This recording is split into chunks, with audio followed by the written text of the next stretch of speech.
Ke-18, akibat terlalu pecicilan. Hari ini seperti biasa, Ihsan dan Agil pergi mengajar. Sementara para perempuan ada di rumah. Mereka beberes nyuci baju pas suami masing-masing, dan memasak. Sekarang yang memasak di rumah ini tidak hanya Yasmin, tapi juga Elvira.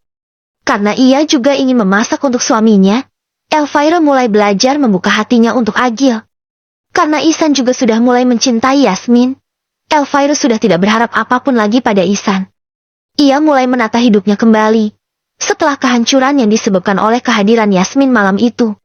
Di jam makan siang, seperti biasa semuanya makan siang bersama. Yasmin memasak ikan bakar, dan tumis kangkung. Sedangkan Elvira memasak ayam goreng lalapan. Walaupun menu itu berbeda tapi tetap bisa dimakan bersama. Yasmin terlihat sigap mengambilkan makanan untuk suaminya. Gadis itu juga berpakaian rapi, mengenakan abaya, serta hijab syari. Semua mata tertuju padanya. Mereka heran melihat perubahan Yasmin yang begitu drastis. Biasanya ia terlihat dingin pada Ihsan, dan pakaiannya pun selalu seksi dimanapun berada. Yasmin, kamu cantik banget pakai abaya seperti ini. Umi suka loh liatnya. Puji Umi Arfah. Ia sangat senang melihat perubahan Yasmin. Iya nak, kalau seperti ini adem banget dilihat. Gak bikin sakit mata seperti biasanya. Timpal Pak Kiai. Yasmin menggaruk kepalanya yang tidak gatal. Bukannya senang, atau salah tingkah karena dipuji ia malah kebingungan. Elvira juga menatap ke arah gadis itu. Ia memang mengakui Yasmin sangat cantik. Yasmin makan dengan kalem. Setiap kali dipuji, ia hanya membalas dengan senyuman. Tidak seperti biasa yang selalu memiliki jawaban-jawaban ajaib. Yasmin kok tumben kalem? Biasanya pecicilan. Goda Agil. Ia merasa ada yang kurang, jika belum melihat tingkah pecicilan. Yasmin. Aku gak berani macam-macam om, takut dapat hukuman lagi. Keluhnya dengan wajah sedih. Siapa yang menghukum kamu Yasmin? Tanya Umi Arfah, sembari menatap serius ke arah gadis itu. Siapa lagi nih, kalau bukan Om Ustadz galak ini? Ucapnya sambil melirik sinis ke arah Ihsan. Hahaha. Agil dan Pak Kiai tidak bisa menahan tawanya karena melihat ekspresi Yasmin. Emangnya dihukum gimana? Tanya Umi Arfah lagi. Ia penasaran apa yang sudah dilakukan Ihsan, sehingga membuat gadis itu ketakutan. Om Ustadz melecehkan aku Mi. Dia meremes dadaku. Dan juga men. Belum selesai Yasmin berbicara, mulutnya sudah dibekap oleh Ihsan. Yasmin, kalau soal begituan, kamu jangan cerita ke siapapun gak boleh. Bisik Ihsan pelan. Ia juga menatap tajam ke arah gadis itu. Yang lainnya hanya mengulum senyuman, tidak ada yang berani tertawa, karena Ihsan pasti sangat malu. Sudah bisa dilihat dari wajahnya yang memerah. Yasmin, soal begituan malah kamu adukan ke Umi. Ini benar-benar parah nih. Sejauh ini yang paling jauh. Batin Agil, sambil menggaruk kepalanya yang tidak gatal. Elvira hanya terdiam. Walaupun ia sudah mulai membuka hati untuk Agil, tapi rasa sakit itu masih ada jika mendengar obrolan sensitif tentang Ihsan dan Yasmin. Bagaimanapun juga, dia adalah seorang wanita, tidak akan bisa melupakan orang yang pernah dicintainya dengan mudah. Selesai makan mereka duduk bersama di ruang tamu. Hari ini Agil dan Ihsan tidak mengambil kelas siang. Jadi mereka hanya diam di rumah saja. Nih gak ada kerjaan kah? Gabut nih. Ucap Yasmin yang tiba-tiba sudah mulai pecicilan lagi. Apa ya? Sudah gak ada sih? Sebentar itu pohon mangga di depan rumah banyak buahnya. Sudah pada tua-tua juga. Gimana kalau kita petikin buah mangga, terus dibikin manisan? Usul Umi Arfah, karena mereka memang tidak ada kerjaan lagi. Yasmin berdiri dengan penuh semangat. Ayo Mi sekarang. Teriaknya. Membuat semua orang kaget dan mengelus dada. Yasmin, kamu bisa gak sih? Kalau bicara jangan ngagetin begini. Omel Ihsan. Ia tidak suka dengan sikap Yasmin yang barbar seperti ini. Iya maaf Om Ustadz. Aku lupa saking semangatnya. Jawabnya sambil nyengir kuda. Yasmin dan Ihsan bergegas keluar menuju pohon mangga. Sementara Umi Arfah dan Elvira pergi ke dapur. Mengambil baskom untuk menaruh semua mangga-mangganya. Agil pergi ke kamar untuk berganti baju. Karena dari tadi ia masih menggunakan gamis. Di depan rumah ini ada 2 pohon mangga. Dua-duanya berbuah lebat. Tetapi pohonnya sangat tinggi. Yasmin, kamu tunggu di sini sebentar ya. Aku mau mengambil galah dulu. Ke belakang rumah. Ucap Ihsan lalu pergi dari sana. Yasmin mengangkat bawahan abayanya dan mengikatnya di pinggang. Untung saja gadis itu masih menggunakan celana legging panjang sebagai dalamannya. Ihsan datang membawa galah. Umi Arfah dan Elvira juga datang membawa baskong. Agil pun juga sudah ada di sana, tapi mereka semua celingukan karena tidak melihat keberadaan Yasmin. Istri kamu mana, San? Tanya Umi Arfah sambil celingukan. Gak tahu, Mi. Tadi aku suruh nunggu di sini kok sekarang sudah gak ada ya? Apa dia masuk lagi ke dalam rumah? Ihsan menggaruk kepalanya. Gak mungkin. Orang Umi sama Elvira habis dari dalam gak ada lihat istri kamu. Sahut Umi Arfah yakin. Di saat semuanya asik membicarakan Yasmin, tiba-tiba ada mangga yang jatuh hampir mengenai Ihsan. Mereka menatap ke atas, tidak ada angin sama sekali. Daun mangga itu juga sangat rimbun, tapi tidak ada yang bergoyang. Auh! Tiba-tiba jatuh lagi satu buah mangga dan mengenai punggung Ihsan. Laki-laki itu terlihat kesakitan karena buah mangganya cukup besar. Pasti ada yang gak beres ini, San. Rasanya gak mungkin buah mangga ini jatuhnya terus-terusan menimpa kamu. Sepertinya ada yang sengaja nimpuk kamu dari atas. Ucap Agil sambil celingukan mengelilingi 2 pohon mangga itu. Auh! Terdengar teriakan dari atas pohon. Belum sempat mereka mencari sumber suara. Ada yang jatuh dari atas pohon. Ihsan refleks menolongnya. Auh! Mereka jatuh ke tanah. Ihsan menjerit karena kesakitan. Ia ditimpa oleh tubuh Yasmin, di saat ia belum bersiap-siap untuk menangkapnya. Yasmin langsung bangun dan berlari dengan jurus 1000 bayangan ke dalam rumah. Ia tidak peduli jika Ihsan sedang merintih kesakitan di tanah. Yasmin, tolongin aku. Teriak Ihsan. Sebentar, Om Ustadz, ini darurat. Sahutnya sambil berlari menuju kamar mandi. Hanya selang beberapa detik gadis itu datang lagi ke sana. Ia baru ingat dengan Ihsan yang kesakitan di bawah pohon. Bukannya nolongin suaminya duluan, malah masuk ke dalam. Jahat banget sih kamu. Omel Ihsan. Ia masih terlihat mendesis karena menahan sakit. Maaf Om Ustadz, tadi ada serangga masuk dalam celanaku. Serangganya gigit sakit banget. Lebih darurat daripada Om Ustadz. Semuanya yang tegang melihat Ihsan kesakitan. Jadi terkekeh karena mendengar jawaban Yasmin. Ya udah nak, serangganya sudah diambilkan. Sekarang kamu bawa suamimu masuk ke dalamnya. Perintah Umi Arfah. Yasmin membantu Ihsan untuk masuk ke rumah dengan susah payah. Yang lainnya tidak mau membantu. Mereka sengaja membiarkan gadis itu bertanggung jawab. Karena itu memang kesalahannya. Semua ini akibat dari tingkahnya yang terlalu pecicilan. Ke-19, perempuan jadi-jadian. Yasmin membawa Ihsan ke kamar tamu yang ada di bawah. Sebab dalam keadaan seperti ini, ia tidak mungkin bisa menaiki anak tangga. Punggungnya sakit banget ya Om Ustadz? Tanya Yasmin sambil menggigit bibir bawahnya. Kamu pikir aja sendiri. Habis ditimpa sama orang sebesar kamu, mana mungkin gak sakit? Jawab Ihsan kesal. Maaf Om, aku gak sengaja. Lagian salah Om sendiri, kenapa nolongin sih? Harusnya dibiarin aja. Aku kan tahan banting. Bukannya berterima kasih, Yasmin malah menyalahkan Ihsan. Ihsan menggelengkan kepalanya. Ia tidak habis pikir dalam keadaan seperti ini. Bukannya merasa bersalah malah menyalahkan. Sudah, saya gak mau dengar ocehan kamu lagi. Saya minta kamu tanggung jawab. Ihsan menatap tajam ke arah Yasmin. Ia sudah malas berdebat. Tanggung jawab apa Om? Aku kan gak hamilin Om. Jawabnya polos. Ihsan menepuk dahinya sendiri. Aduh Yasmin, saya gak mau bercanda, ini beneran sakit banget. Kamu harus pijitin saya sekarang. Yasmin terperanjat. Ia tidak mau menyentuh laki-laki itu lagi. Gak mau Om Ustadz, aku. Yasmin, saya ini suami kamu. Tolong jangan terlalu banyak mikir. Kita pasangan halal, jadi kamu tidak perlu ragu-ragu untuk menyentuh tubuh saya. Ayo sekarang lepasin baju saya. Kali ini nada suaranya sudah mulai meninggi. Mata Yasmin membulat sempurna, mulutnya pun menganga lebar. Ayo sekarang. Bentak Ihsan lagi. Dengan mata terpejam dan tangan gemetar, Yasmin melepaskan kaos yang dipakai Ihsan. Kenapa matanya ditutup? Ayo buka. Kamu harus terbiasa melihat tubuh saya tanpa pakaian seperti ini. Ihsan tersenyum nakal. Ia sekalian memanfaatkan kesempatan ini. Karena takut dimarahi, Yasmin perlahan-lahan membuka matanya. Deh! Jantungnya terasa mau copot, karena melihat tubuh kekar Ihsan tanpa pakaian. Ia langsung memalingkan tubuhnya. Yasmin, ayo menghadap ke sini.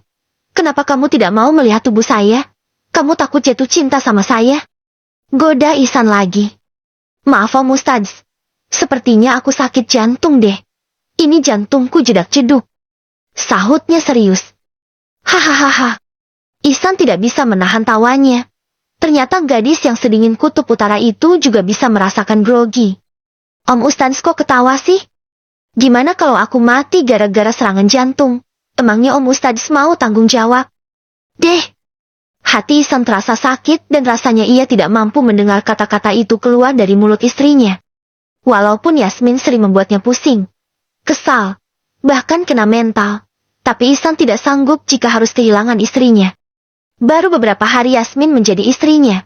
Gadis itu sudah mampu menghapus nama Elvira dan mengganti dengan namanya. Jaga bicara kamu Yasmin. Saya tidak ingin mendengar kata-kata seperti itu keluar dari mulut kamu lagi. Berkatalah yang baik-baik, sebab perkataan adalah doa. Keluh Ihsan, dengan wajah yang terlihat sedih. Habisnya semenjak aku jadi istri Om Ustadz, detak jantungku jadi aneh seperti ini, rasanya tidak normal seperti dulu lagi. Sebenarnya Yasmin memang tidak pernah mengalami grogi seperti ini karena sikap dinginnya terhadap orang lain. Itu hal yang wajar kok Yasmin. Mungkin kamu grogi karena sudah mulai mencintai saya. Goda Ihsan sambil tertawa. Aku gak punya cinta. Cinta itu gak ada. Ya udah sini mana punggungnya biar aku pijitin sekarang. Ketus gadis itu sambil memberanikan diri untuk berbalik badan. Ia paling malas jika Ihsan sudah membahas soal cinta. Menurutnya cinta itu tidak ada. Dan tidak perlu dibahas di hadapannya. Di saat Yasmin sudah berbalik badan, Ihsan masih diam di posisi semula. Membuat gadis itu semakin tidak karuan karena melihat tubuh suaminya tanpa baju. Yasmin merasakan ada yang aneh di dirinya. Entah kenapa pikirannya melayang jauh saat menatap tubuh itu. Om Ustadz ayo. Yasmin mendorong tubuh Ihsan keras. Ia ingin memaksa laki-laki itu agar tengkurap di kasur, sebab ia tidak tahan lagi melihat pemandangan indah itu. Auh! Sakit Yasmin. Coba belajar yang lembut sama suami. Karena kita akan bersama seumur hidup. Kita akan menjalani hari-hari bersama sampai tua. Ihsan menatap nanar ke arah istrinya. Bagaimana mungkin ia bisa hidup bersama selamanya? Jika sikap Yasmin sebarbar ini, rasanya itu terlalu berat untuknya. Apalagi seumur hidup itu. Bukanlah waktu yang sebentar. Habisnya Om Ustadz dari tadi diam aja. Aku buru-buru. Keluhnya galak. Setelah Ihsan sudah siap, Yasmin dengan perlahan mengoleskan minyak urut di punggung itu. Lalu memijitnya perlahan dengan tangan gemetar. Walaupun sudah pernah menyentuh tubuh suaminya, Yasmin tetap merasa grogi. Karena ia tidak pernah menyentuh laki-laki sebelumnya. Sesekali Ihsan mendesis karena merasakan bagian yang sakit dipijit oleh Yasmin. Tidak lama Umi Arfah masuk ke kamar itu. Gimana nak, masih sakit? Tanya Umi Arfah khawatir. Masih Mi. Tapi sudah tidak terlalu sakit, karena dipijit oleh bidadari. Ihsan berniat menggoda Yasmin. Tapi gadis itu biasa saja, sama sekali tidak menanggapinya. Umi Arfah mendekat dan ikut duduk di sana. Ia memperhatikan Yasmin yang sedang memijit Ihsan. Umi Arfah bisa melihat jika gadis ini masih memiliki sisi baik. Ia masih mau merawat suaminya meskipun terpaksa. Ia yakin suatu saat nanti Yasmin akan menjadi seperti perempuan pada umumnya. Karena gadis itu masih memiliki sedikit kelembutan. Walaupun saat ini sikap dan perilakunya lebih barbar dari laki-laki. Setelah selesai Ihsan sudah merasa lebih baik, Yasmin pamit untuk pergi ke depan. Ia mengajak Umi Arfah memetik buah mangga lagi. Ayo Mi, kita metik buah mangganya lagi. Aku gabut kalau gak ada kerjaan seperti ini. Ajak Yasmin sambil menarik tangan Umi Arfah. Umi Arfah hanya menurut, karena jika tidak dituruti, gadis ini akan tetap memaksa. Tadi mereka tidak jeti mengambil mangga, karena susah jika diambil menggunakan galah. Gadis itu lagi-lagi memanjat pohon mangga. Ia sama sekali tidak terlihat seperti perempuan. Saat memanjat, Gerakannya sangat lincah seperti laki-laki. Ihsan perlahan berjalan ke depan, ingin melihat Yasmin yang sedang memetik buah mangga. Tapi ia hanya duduk sampai di teras saja karena punggungnya masih terasa sedikit sakit. Ihsan masih bisa melihat kelincahan istrinya saat di atas pohon. Hanya selang berapa menit, sudah banyak buah mangga yang terkumpul. Kali ini tidak ada serangga yang menggigitnya. Tadi digigit serangga mungkin karena kualat sudah menimpuk suaminya sendiri dengan buah mangga yang dipetiknya. Agil mendekati Ihsan yang sedang asik memperhatikan istrinya. "San, kamu gak curiga sama Yasmin?" tanya Agil sambil menepuk bahu Ihsan. Ihsan menautkan alisnya.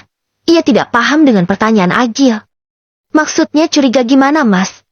Coba deh kamu perhatikan. Dia itu sama sekali tidak terlihat seperti perempuan. Selama ini dia selalu nolak saat kamu sentuh, apalagi berhubungan badan. Apa kamu yakin dia seorang wanita?" Pertanyaan ini membuat Ihsan meragukan istrinya sendiri. Apa mungkin Yasmin seorang laki-laki? Selama ini aku juga belum pernah melihat kelaminnya. Batin Ihsan bertanya-tanya. "Kamu pasti ragukan, buat memastikan nanti sesekali kamu intip dia," saran Agil pada adiknya. "Iya deh, Mas. Nanti aku cari waktu yang tepat buat memastikan apakah dia benar perempuan, atau hanya perempuan jadi-jadian." Dengan semua yang sudah ia lewati bersama Yasmin selama ini, membuatnya ragu. Apakah Yasmin memang seorang wanita atau laki-laki? Sebab kelakuan gadis itu benar-benar mencurigakan. Ia lebih banyak memiliki kemiripan dengan laki-laki. Mulai dari gadis itu yang kuat mengangkat beban berat, tidak takut dengan ketinggian, bahkan bisa manjat pohon, dan tidak mau disentuh oleh laki-laki. Ia justru lebih nyaman saat bermain dengan Omi dan Elvira. Ke-20, membuktikan dia laki-laki atau perempuan. Hanya sekitar 20 menit Yasmin sudah berhasil mengumpulkan kurang lebih 100 buah mangga. Karena pohon mangga itu buahnya sangat lebat, dan Yasmin juga sangat lincah saat berada di atas pohon. Jadi buah mangga itu bisa terkumpul dengan waktu singkat. Ihsan terus memandang ke arah istrinya. Pikirannya menjadi kacau akibat ucapan Agil tadi. Ia takut jika ternyata wanita yang telah dinikahinya adalah seorang laki-laki.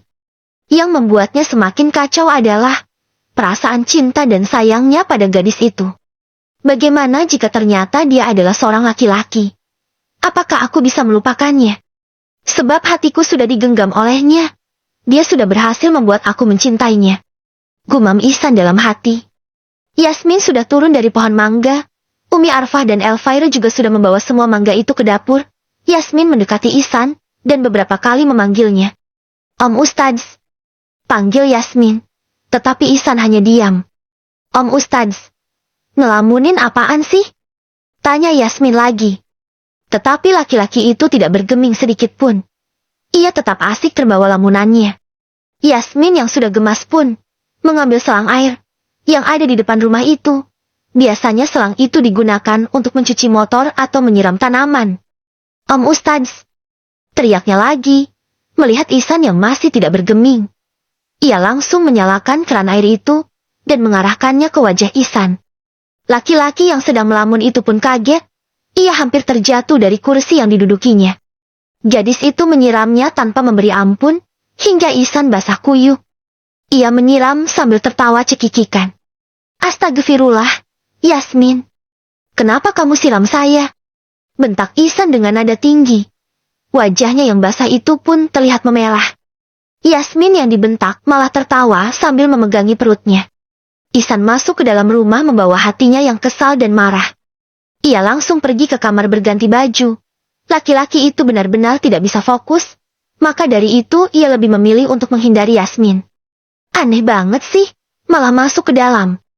Bukannya marah atau nyiram aku balik gitu. Biar seru malah masuk. Yasmin menautkan alisnya heran. Yasmin memutuskan untuk menyusul laki-laki itu ke kamarnya. Ia merasa ada yang tidak beres pada Ihsan. Ihsan sudah selesai berganti baju. Ia kaget mendapati Yasmin yang sudah duduk di tepi ranjang. Yasmin semakin bingung, karena Ihsan menatapnya aneh. Tatapan laki-laki itu seperti menyimpan banyak tanda tanya. "Om Ustadz, ada apaan sih? Kok natap aku segitunya banget? Aku jadi ngeri liatnya," keluh Yasmin sambil meringis. Ihsan berjalan perlahan mendekati gadis itu. Ia menatap Yasmin dari ujung kaki hingga kepala. "Om Ustadz, Kenapa sih? Ada apa? Kenapa natap aku begini banget? Yasmin semakin takut melihat mata Ihsan yang menatapnya tanpa berkedip. Ia sudah tidak tahan ditatap seperti itu oleh Ihsan. Yasmin beranjak dari tempat duduknya. Kakinya baru melangkah 2 langkah, tiba-tiba Ihsan meraih tangannya. Yasmin, maaf jika kali ini aku menyakiti kamu. Ucapnya dengan wajah serius dan suara yang terdengar berat. Yasmin mendelik. Ia semakin takut melihat wajah Ihsan seperti itu. Om Ustadz mau apa? Kenapa harus meminta maaf? Lirih Yasmin yang sudah mulai gemetar. Ihsan tidak menjawab. Ia meraih hijab yang sedang dikenakan gadis itu, lalu melepaskannya dari kepala Yasmin secara paksa. Om Ustadz. Lirih Yasmin lagi. Ia ingin pergi dari sana, tapi tangannya dicengkram kuat oleh Ihsan. Setelah hijab itu terlepas, tangannya berpindah ke resleting abaya Yasmin. Dengan cepat ia membuka resleting itu, lalu meloloskan abaya itu dari tubuh Yasmin. Deh! Pikiran Ihsan semakin tidak karuan, karena melihat pemandangan yang ada di depan matanya. Ini kali pertama baginya, melihat tubuh seorang wanita. Om Ustadz, tolong jangan lakukan ini. Wajah Yasmin sudah dibanjiri oleh air mata. Lagi-lagi hanya dengan sebelah tangannya Ihsan mampu melepaskan kain kecil yang menutupi dada Yasmin. Ia memandang benda itu dengan serius, lalu meraba-rabanya. Entah apa yang dicari oleh Ihsan di sana.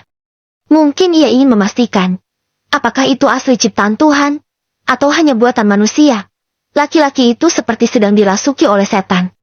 Yasmin tidak bisa berbuat apa-apa, kakinya terasa lemas, dan pikirannya pun jadi melayang, karena bagian sensitifnya diraba oleh laki-laki. Setelah puas meraba, Ihsan tidak menemukan apa-apa, dan kesadarannya mulai kembali. Astagfirullah, apa yang sudah aku lakukan? Batin Ihsan, yang sudah mulai sadar. Namun sayangnya kesadarannya hanya sesaat. Ia masih penasaran, dan ingin membuktikan apakah istrinya itu seorang wanita atau laki-laki. Ihsan berperang dengan pikirannya sendiri. Di satu sisi ia takut Yasmin trauma karena perlakuannya ini. Tapi di sisi lain ia juga takut. Jika gadis yang dinikahinya ini adalah seorang laki-laki, ia takut dilaknat karena menikah dengan sesama jenis. Ihsan mendorong tubuh Yasmin ke kasur, hingga ia jatuh dan telentang di kasur. Dengan tangan gemetar, ia melepaskan legging yang dikenakan Yasmin sebagai dalamannya, hingga menyisakan kain tipis yang menutupi bagian intimnya. Om Ustadz, tolong jangan lakukan ini. Aku belum mencintai Om Ustadz. Aku tidak bisa memberikan tubuhku kepada laki-laki. Ucap Yasmin lirih sambil terisak. Ia meraih bantal dan menutupi tubuh bagian atasnya dengan bantal. Entah penasaran atau nafsu, sehingga membuat Ihsan tidak bisa mengendalikan dirinya. Nafsu itu sudah pasti, karena melihat tubuh Yasmin yang begitu indah. Yasmin semakin membelalak saat merasakan tangan Ihsan meraba bagian intimnya. Ihsan menelusupkan jemarinya ke dalam kain tipis itu, lalu tangan itu mencari sesuatu di sana. Namun ia tidak mendapati ada senjata di dalam sana, karena Yasmin memang seorang wanita tulen. Hanya saja sikapnya yang seperti laki-laki. Rasa penasaran Ihsan sudah terjawab, kini rasa itu berubah menjadi nafsu, karena melihat tubuh seksi Yasmin yang terekspos jelas di hadapannya. Dan ia juga sudah menyentuh bagian sensitif Yasmin, membuat nafsunya di ujung tanduk. Ihsan mengungkung Yasmin dan mencari posisinya. Yasmin semakin gemetar. Ia benar-benar takut, karena berhubungan intim adalah hal yang paling menakutkan di dalam hidupnya. Sebab ia trauma, takut hamil dan tidak bisa menjaga anaknya. Yasmin tidak ingin memiliki anak. Ia tidak ingin anak yang lahir dari rahimnya bernasib sama seperti dirinya. Karena tidak diinginkan oleh orang yang membuatnya berada di dunia ini. Laki-laki itu mengambil bantal yang sedang dipeluk oleh Yasmin. Ia melemparkan bantal itu ke sembarang arah. Ia sudah tidak mampu lagi mengendalikan nafsunya. Ihsan menikmati setiap inci tubuh bagian atas istrinya, tanpa ada yang terlewat sedikit pun, sambil meninggalkan jejak kemerahan di sana. Ia sangat menikmati keindahan tubuh Yasmin, dan tidak peduli pada istrinya yang sedari tadi menangis. Ke-21, jangan mengambil keputusan di saat marah. Ihsan semakin tidak tahan. Nafsunya benar-benar sudah berada di ubun-ubun. Ihsan bangun dan melepaskan kaos yang baru saja dipakainya dan melemparkannya ke sembarang arah. Lalu ia juga melepaskan celana yang masih dikenakannya. Kini tubuhnya sudah terekspos sempurna. Yasmin semakin histeris saat melihat Ihsan tanpa pakaian. Ia langsung menutup matanya rapat dengan tangan. Kini tangan Ihsan mendarat di kain tipis yang menutupi bagian intim Yasmin. Hanya dengan satu gerakan kain itu sudah lolos, dan membuat Ihsan semakin panas dingin. Ihsan kembali mengungkung istrinya. Om Ustadz, tolong. Aku takut. Aku tidak mau melakukan ini dengan siapapun. Tolong lepaskan aku. Aku minta maaf bila sikapku telah menyakiti Om Ustadz. Aku mohon jangan hukum aku seperti ini. Aku rela melakukan apa saja. Asal jangan yang satu ini. Lirih Yasmin, diiringi dengan isakan tangis yang terdengar begitu pilu, dan menyayat hati. Yasmin tidak tahu apa-apa, ia mengira Ihsan memberinya hukuman. Karena kesalahannya tadi, Yasmin tidak tahu jika suaminya itu sempat meragukannya. Yasmin, kamu ini istriku. Aku berhak atas tubuhmu. Tolong kamu juga fahami aku. Aku seorang laki-laki normal. Aku janji akan bertanggung jawab. Dan akan menjadi ayah yang baik untuk anak-anak kita kelak. Ucap Ihsan meyakinkan Yasmin. Ihsan langsung ingin melakukan penyatuan. Ia mencoba memasukkan senjatanya tapi melesat. Saat Ihsan ingin mencoba lagi, Yasmin berteriak. Om Ustadz, jika menjadi seorang istri aku wajib melayani Om Ustadz seperti ini. Lebih baik kita bercerai saja. Lagi pula, aku tidak suka dengan orang yang tidak menepati janjinya. Bukankah Om Ustadz sudah berjanji akan mengenalkan aku dulu? Dengan yang namanya cinta baru melakukan semua ini. Teriak Yasmin dengan sekuat tenaganya yang tersisa. Deh! Teriakan itu membuat Ihsan tersadar. Laki-laki itu buru-buru turun dan duduk di sebelah Yasmin. Ia mengusap wajahnya kasar. Astagfirullah. Maafkan aku Yasmin. Aku terbawa hawa nafsu. Aku benar-benar minta maaf. Tolong kamu jangan berbicara seperti itu. Aku tidak ingin kita berpisah. Lirih Ihsan sambil memalingkan wajahnya. Ia tidak berani lagi menatap gadis itu. Karena takut tidak mampu mengendalikan diri, Ihsan juga berusaha mengatur nafasnya, yang sudah tidak beraturan. Om Ustadz, aku kecewa. Ternyata Om Ustadz bisa setega ini kepadaku. Padahal aku sudah merasa nyaman berada di dekat Om. Tapi sekarang aku merasa Om itu tidak ada bedanya dengan ayahku.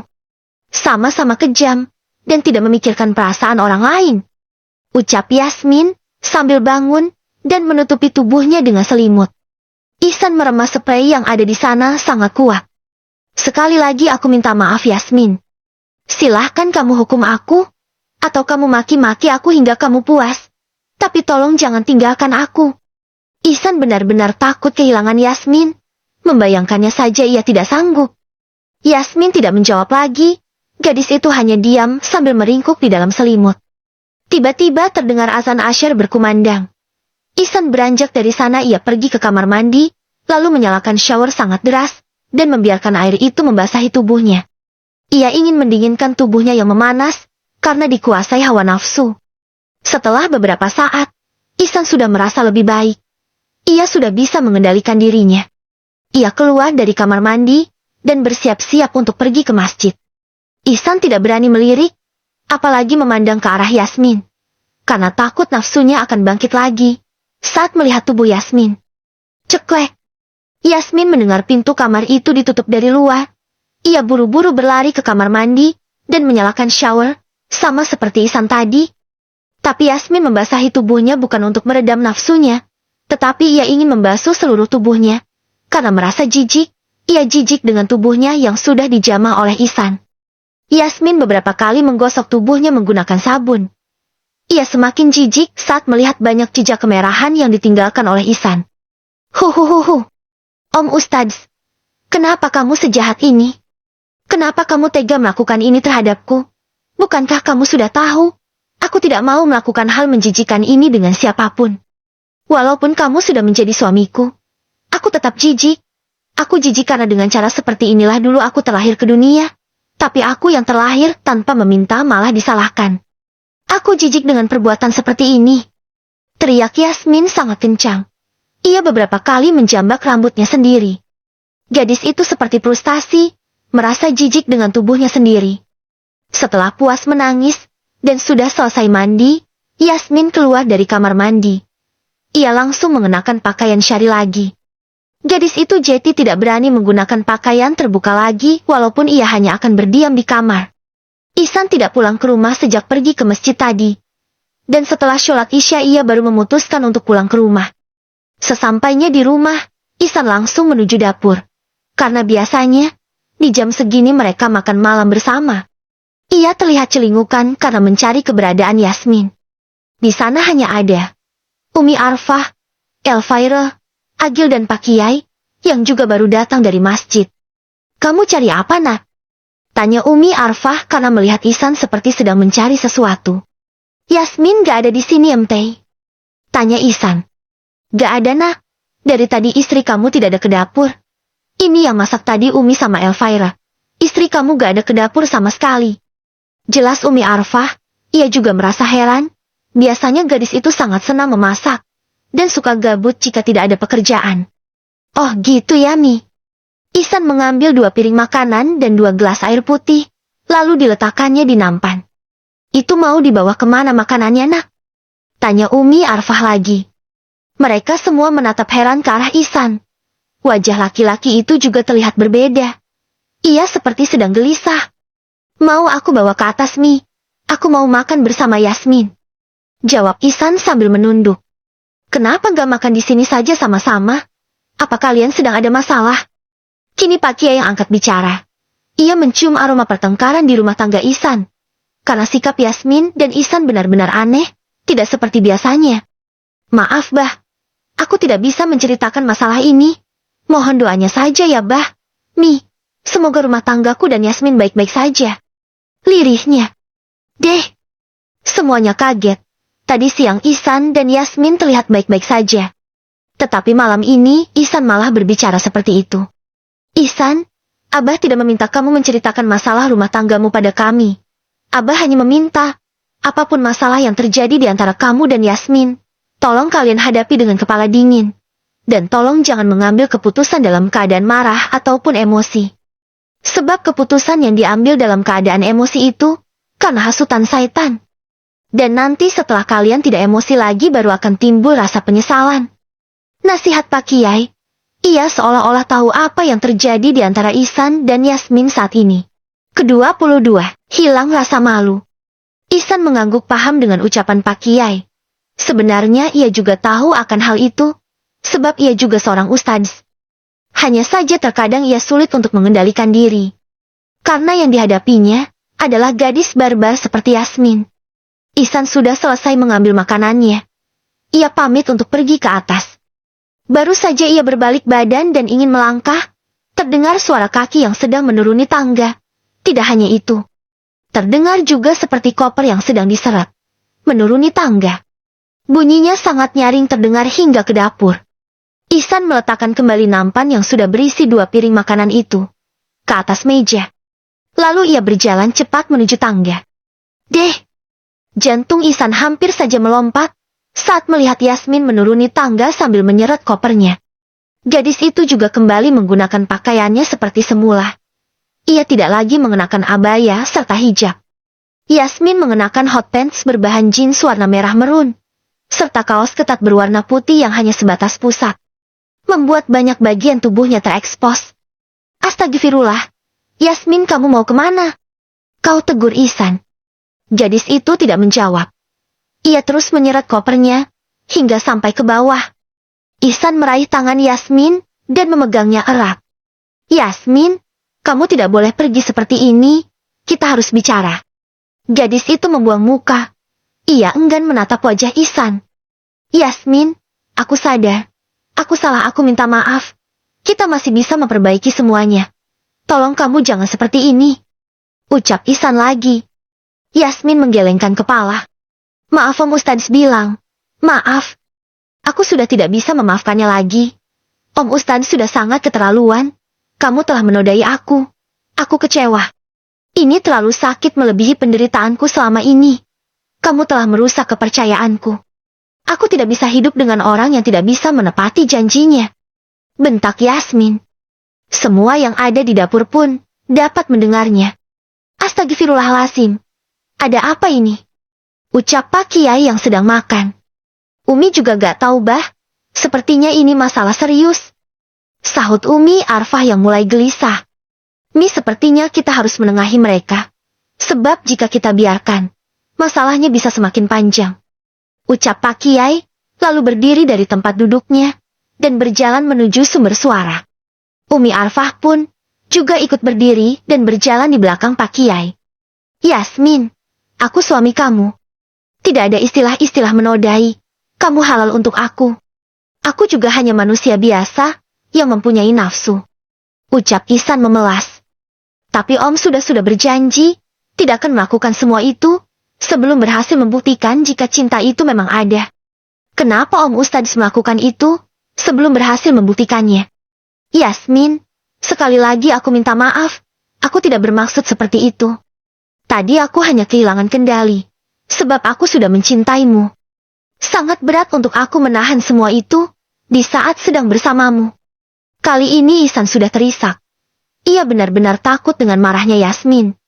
Ia takut gadis itu akan meninggalkannya. Yang aku dengar, cinta itu rela berkorban. Jika Om Ustadz mencintai aku, kenapa Om Ustadz tidak bisa berkorban sedikit saja untuk aku? Kenapa Om Ustadz malah melakukan hal yang membuat aku jijik? Bentaknya lagi. Air mata pun sudah membanjiri wajah keduanya. Bedanya yang satu air mata kecewa, sedangkan yang satunya lagi air mata takut kehilangan. Ihsan menangkup pipi Yasmin dengan kedua tangannya. Ia meminta gadis itu agar menatap matanya. Sayang, tatap mataku. Kamu harus tahu, Ustadz juga manusia. Tidak segampang itu mengendalikan nafsu, sebab kamu juga sudah halal untukku. Alam bawah sadarku sudah sangat mendambakan itu semua. Kini Ihsan sudah hilang rasa malu. Ia membahas semua itu di ruangan terbuka. Tentu saja semua yang ada di rumah ini dapat mendengarnya. Om Ustadz, dari awal aku sudah bilang, jika Om Ustadz ingin melakukan itu semua, silahkan cari saja wanita lain. Tetapi jika Om Ustadz terus memaksaku seperti ini, lebih baik kita bercerai saja. Ucapan yang keluar dari mulut Yasmin membuat Ihsan merasa tertusuk pedang. Hatinya sangat sakit mendengar kata-kata itu keluar lagi dari mulut istrinya. Astagfirullahalazim, ucap Pak Kiai dan Umi Arfah yang menghampiri mereka. Umi Arfah mendekat dan memeluk tubuh gadis itu. Yasmin, kamu sedang emosi nak. Sebaiknya kita bicarakan ini baik-baik. Ucapnya lembut, lalu menuntun Yasmin untuk duduk di sofa ruang keluarga. Huhuhu. Yasmin menangis sesegukan di pelukan Umi Arfah. Ia sudah merasa nyaman dengan wanita itu. Umi Arfah membelai lembut kepala Yasmin. Nak Umi dan Abah, bukan bermaksud ingin ikut campur dengan masalah kalian. Hanya saja kami ingin menengahi, agar kalian tidak salah mengambil keputusan. Bagaimanapun juga kalian berdua adalah anak-anak kami. Yasmin sudah mulai jinak. Entah kenapa Umi Arfah bisa menenangkan gadis itu dengan mudah. Mungkin karena beliau seorang ibu yang tulus. Coba kamu ceritakan, masalah apa yang terjadi di dalam rumah tangga kalian? Kini Pak Kiai yang angkat bicara. Bukan bermaksud untuk mencampuri masalah mereka. Dan ingin tahu aib rumah tangga anaknya. Hanya saja gadis seperti Yasmin memang sangat membutuhkan perhatian dari orang tua. Dia butuh bercerita, agar semua beban yang mengganjal di hatinya bisa berkurang. Yasmin mengangkat wajahnya, menatap bergantian Kiai dan Umi Arfah. Abah, Umi, Om Ustadz jahat, keluhnya sambil terisak. Ihsan menunduk semakin dalam, sebab ia sudah tahu arah pembicaraan Yasmin akan kemana. Tetapi ia akan membiarkan gadis itu menceritakan semuanya, agar rasa sesak dan marahnya itu bisa berkurang jika diluapkan seperti ini. Ihsan juga tahu, seseorang yang memiliki trauma seperti Yasmin, memang membutuhkan seseorang untuk mendengarkan ceritanya. Umi Arfah mengelus punggung Yasmin. Ia akan berusaha membuat gadis itu tenang dan merasa nyaman agar mau bercerita. Memangnya apa yang dilakukan Ihsan terhadap kamu? Tanya Umi Arfah. Om Ustadz Umi, Om Ustadz, sudah menodai aku. Dia tega melakukan itu kepadaku Umi. Om Ustadz sudah sangat keterlaluan. Dia menjamah tubuhku. Jelasnya sambil terseduh. Huhuhuhu. Umi Arfah dan Pak Kiai saling menatap. Mereka merasa malu mendengarkan perkataan Yasmin. Apalagi Ihsan sang pelaku kejahatan itu. Walaupun sebenarnya ia tidak salah. Ihsan merasa dirinya seperti om-om yang ketahuan melecehkan anak di bawah umur. Rasanya ia sangat malu. Tapi ini semua demi kebaikan rumah tangganya dan Yasmin. Nak, bukan maksud kami membelah Ihsan atau menyalahkan kamu. Hanya saja kami akan menerangkan semuanya sesuai dengan aturan yang ada di dalam agama kita.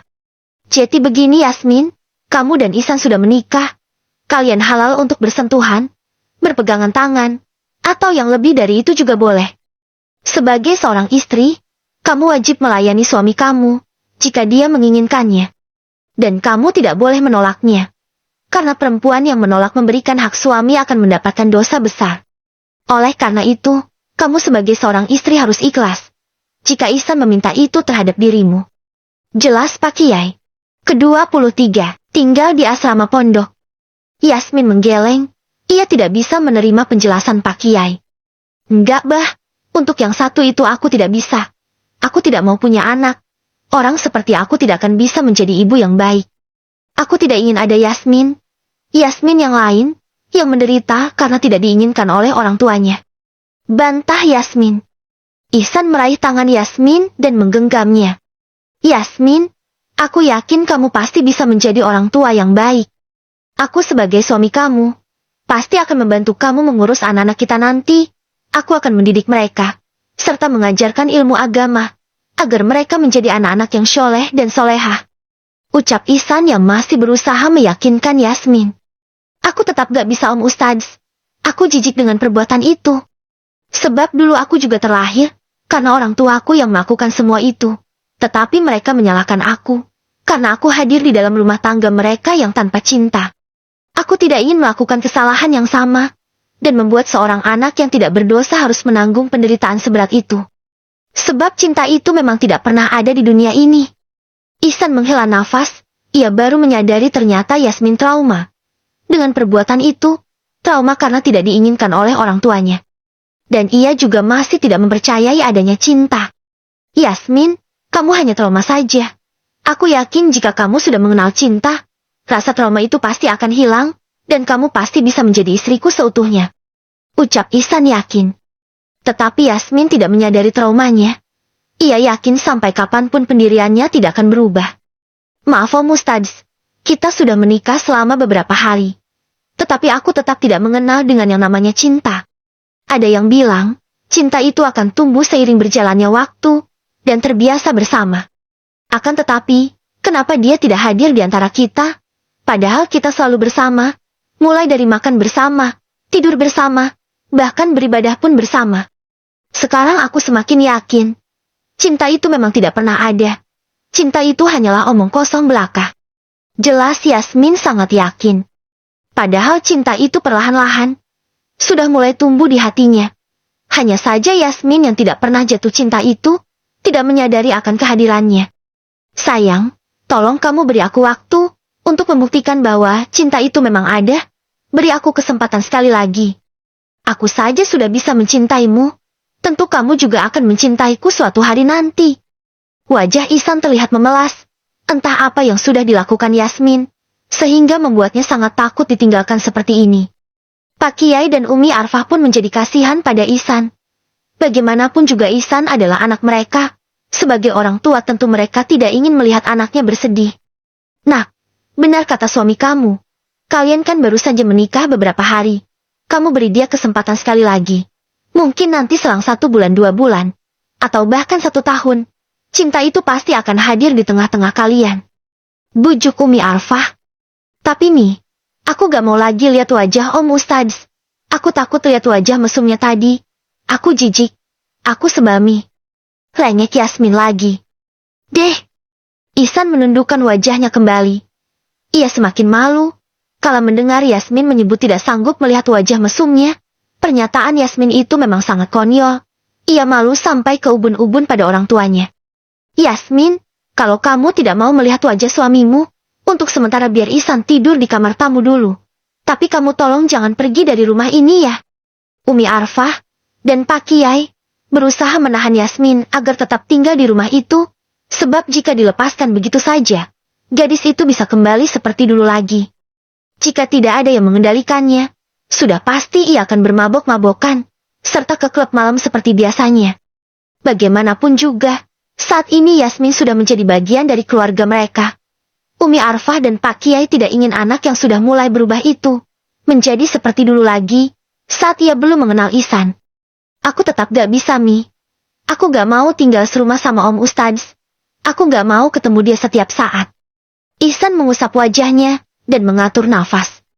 Yasmin, jika kamu tidak ingin melihatku, kamu tetap bisa tinggal di rumah ini. Biar aku saja yang keluar dari rumah ini untuk sementara waktu. Umi Arfah menatap wajah Ihsan lembut. Nah, kamu mau tinggal di mana kalau keluar dari rumah ini? Tanyanya khawatir. Umi, untuk sementara waktu aku biar tinggal di asrama para santri saja.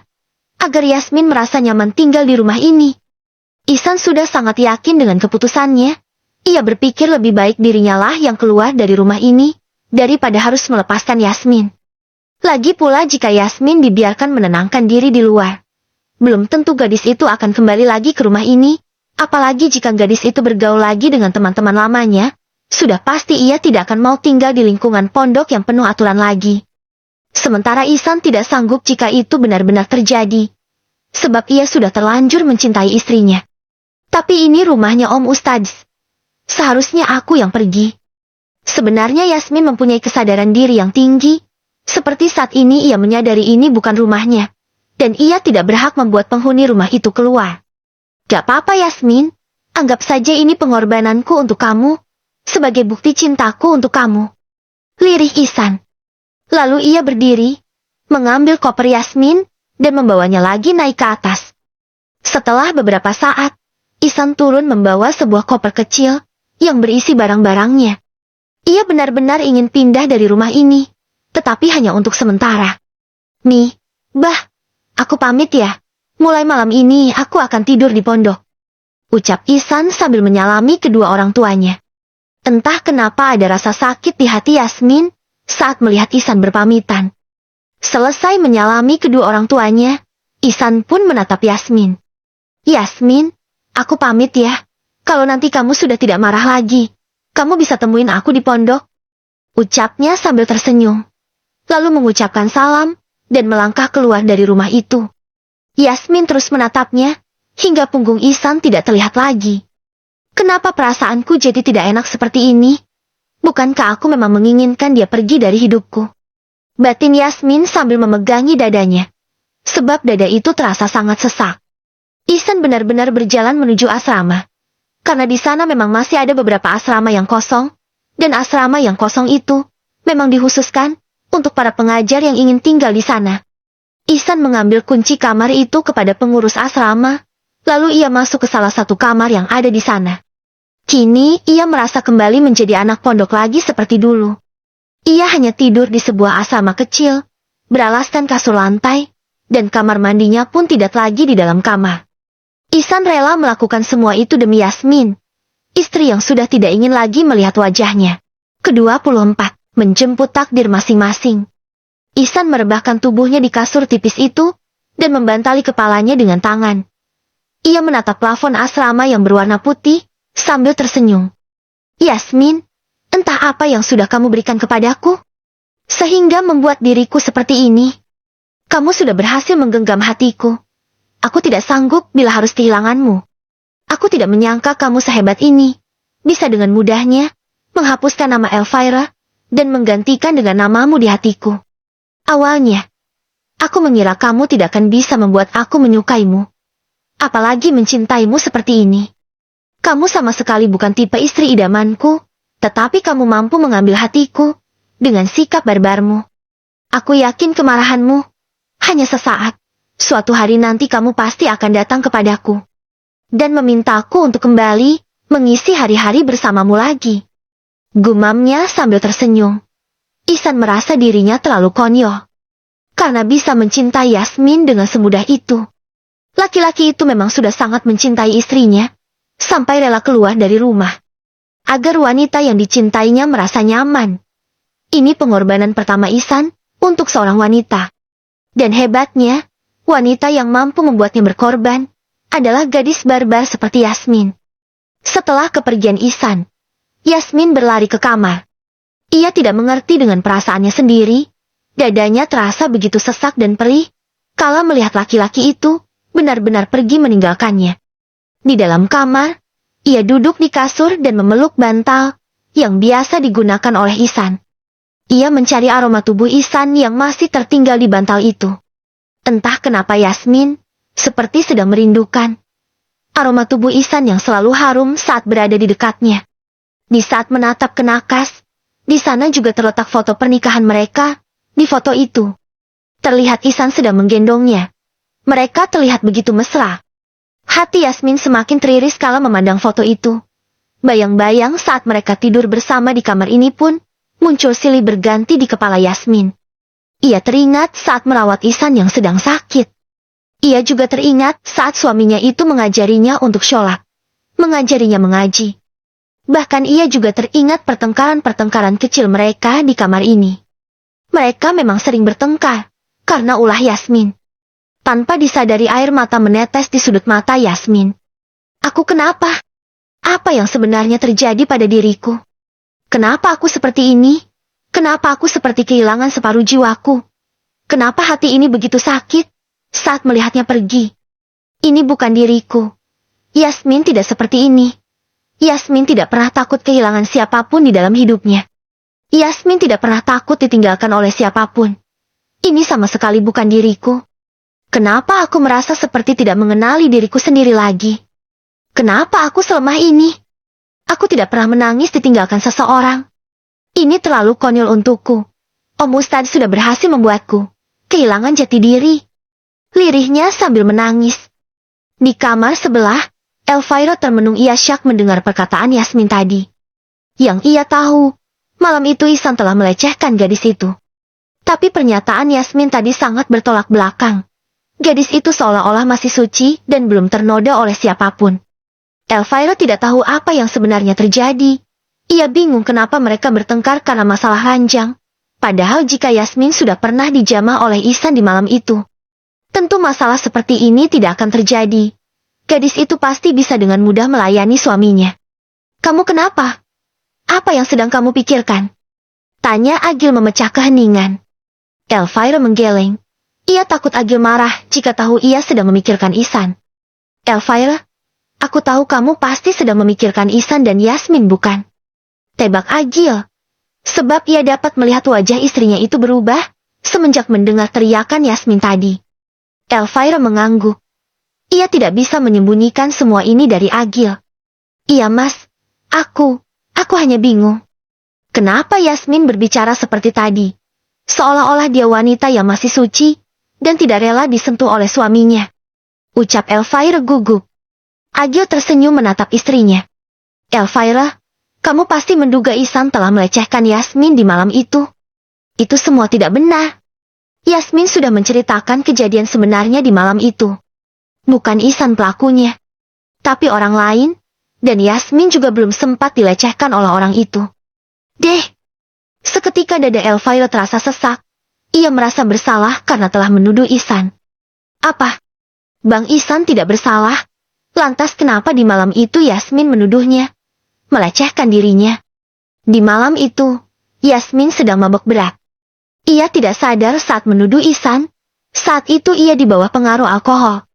Bahkan di pagi harinya, saat Ihsan sudah menikahinya, Yasmin menolak, ia tidak mau dinikahkan. Sebab ia sama sekali tidak ingat siapa Ihsan. Ia merasa sama sekali tidak pernah melihat Ihsan. Sambung Agil lagi. Ia sudah berniat akan menceritakan semua ini pada Elvira, agar gadis itu tidak lagi memandang buruk Ihsan. Astagfirullah, aku salah telah menuduh Bang Ihsan. Tetapi kalau bukan Bang Ihsan pelakunya, kenapa gadis itu bisa berada di mobil Bang Ihsan? Elvira masih belum percaya sepenuhnya.